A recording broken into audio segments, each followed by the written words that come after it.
Hello, Union family. I'm Charles with American Workers First. Welcome back to Union Facts Friday. We hope this video finds you safe, sound, and following all the CDC's guidelines. Keep watching each other's back as we collectively come together to hold the line against this coronavirus outbreak. With that being said, today we're talking about federal contracts and the rebirth of American manufacturing.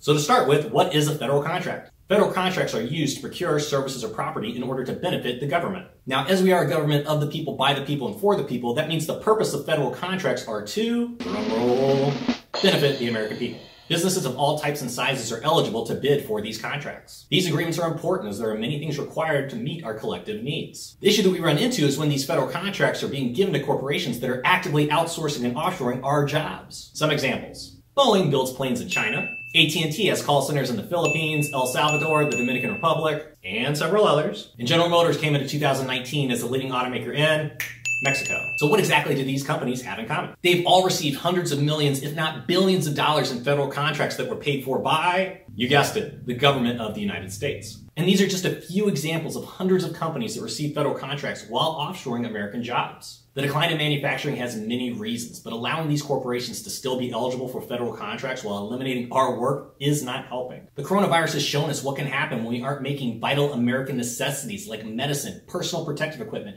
and even something as basic as hand sanitizer here in the United States. We need to put strict parameters in place that bar any company from being eligible for federal contracts if they're actively engaged in sending our work overseas. This is just common sense American worker first thinking that everyone should be behind. Those contracts should be a reward used as an incentive to grow American manufacturing and create good paying, quality, blue collar, family supporting jobs here at home. Just like we did before. Do you think B-17s and B-24s were built in China? Hell no, they weren't. They were built in Seattle, Washington, and Ypsilanti, Michigan. The same places that our workers should be building equipment today. COVID-19 needs to be a wake-up call for all Americans about the dangers in outsourcing our manufacturing. It's time to bring that production back to secure and protect our nation. It's time to put American workers first. We appreciate you joining us on Union Facts Friday. If you agree that federal contracts shouldn't be going to greedy corporations that are outsourcing our work, please visit shamecampaign.org and sign the petition there. It calls on the President of the United States to create an executive order banning federal contracts to any corporation that actively offshores American jobs. Thank you.